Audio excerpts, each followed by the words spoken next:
باجماعت نماز کے لیے امامہ پہننا کیا صرف فرض نماز کے لیے پگڑی پہننا صحیح ہے؟ شمس الاسلام بنگلہ دیش سے۔ صحیح ہے، کوئی حرج نہیں ہے، لیکن کوئی اضافی فضیلت نہیں ہے پگڑی پہن کے نماز پڑھنے کی۔ ویسے ایک وقار کا تقاضا ہے نماز کے، تو بہتر یہی ہے کہ آپ پگڑی پہن کے نماز پڑھیں۔ خاص طور پر امام اگر پگڑی پہن کے پڑھائے تو اور بھی زیادہ اچھی بات ہے، سنت کے زیادہ قریب ہے۔ لیکن یہ چیزیں کوئی الگ سے ان کی فضیلت حدیث سے ثابت نہیں ہے۔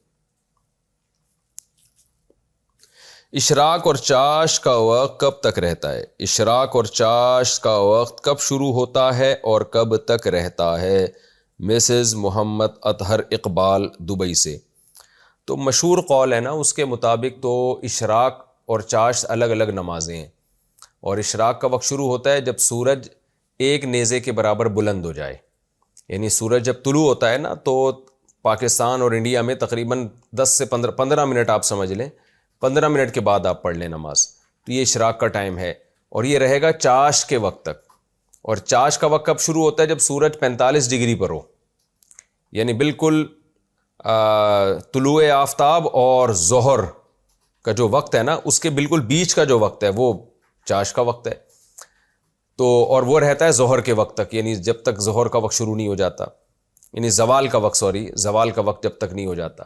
لیکن بعض علماء کی رائے یہ ہے کہ اشراق اور چاشت یہ ایک ہی نماز ہے، یعنی الگ الگ نماز نہیں ہے، تو یہ بھی ایک مضبوط قول ہے۔ تو پھر دونوں نمازوں کا ٹائم جب سورج بلند ہو جاتا ہے تو اس وقت سے شروع ہو جاتا ہے اور پھر زوال کے وقت تک رہتا ہے۔ لیکن مشہور یہی ہے، مشہور قول کہ اشراق الگ نماز ہے، چاشت الگ نماز ہے۔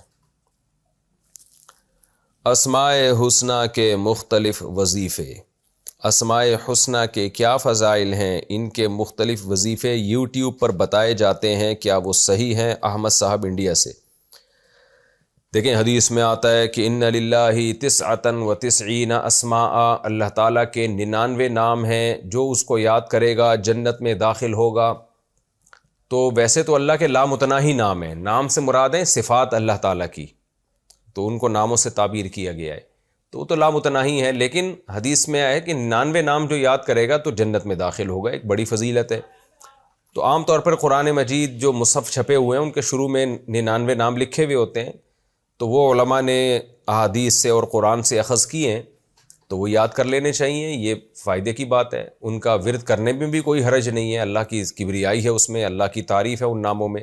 اصل میں تو وہ اللہ کی صفات ہیں، جیسے الرحمن الرحیم الملک القدوس السلام المؤمن المہیمن العزیز الجبار المتکبر، یہ سارے اللہ کی صفات ہیں جس میں اللہ کی تعریف بیان کی گئی ہے، تو بطور ذکر کے ان کو پڑھنے میں کوئی حرج نہیں بلکہ ثواب ہے۔